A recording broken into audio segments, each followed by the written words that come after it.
বাংলাদেশের ইসলাম এবং স্বাধীনতা এক সূত্রে গাঁথা। বাংলাদেশের স্বাধীনতা এবং ইসলাম এক সূত্রে গাঁথা। এদেশের ইসলাম যদি আক্রান্ত হয় স্বাধীনতা বিপন্ন হবে। যারা বাংলাদেশে ইসলামের শত্রু তারাই স্বাধীনতার দুশ্মন। যারা বাংলাদেশের ইসলামের বিপক্ষ তারাই স্বাধীনতা বিরোধী অপশক্তি।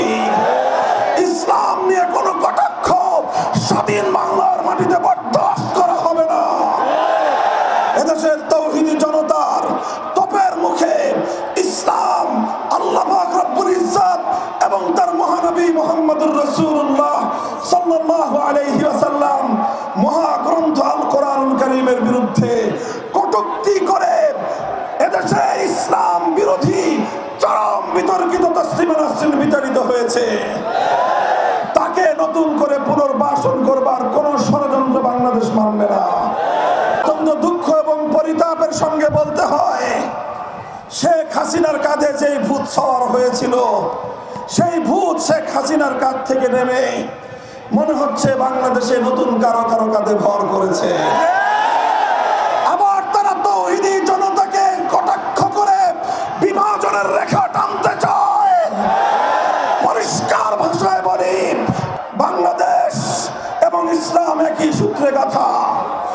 24 জুলাই আগস্টের বিপ্লব যেভাবে আমাদেরকে দেখিয়েছে কিভাবে ঐক্যবদ্ধ হতে হয়, আমরা দেখেছি বাংলাদেশের রাজপথগুলোতে আমাদের সন্তানেরা তারা বুলেটের মুখে স্লোগানে রাজপথ উত্তাল করে তুলেছে, রক্ত দিয়েছে, জীবন দিয়েছে, রাজপথ ছেড়ে পালিয়ে যায় নাই।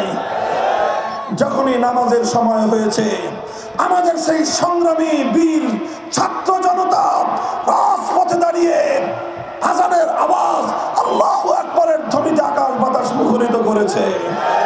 সেই রাজপথ, যেই রাজপথে আবু সাঈদ রঞ্জিত হয়েছে, যে রাজপথে জীবন দিয়েছে বীর মুগ্ধরা, সেই রাজপথে দাঁড়িয়ে আমার ছাত্র জনতা সারিবদ্ধ হয়ে জামাতের সাথে নামাজ আদায় করে আল্লাহর দরবারে রাজপথকে তারা সেই জায়নামাজ বানিয়ে আল্লাহর দরবারে সিজদায় লুটিয়ে পড়েছে। তারপর সেখানে আল্লাহর কাছে হাত তুলে চোখের অশ্রু ছেড়ে সাহায্য কামনা করেছে। আমার আল্লাহ সাহায্য করেছেন, বলেন কথা ঠিক কিনা? আল্লাহর সাহায্যে অবশেষে 5ই আগস্ট বিপ্লব সফল হয়েছে।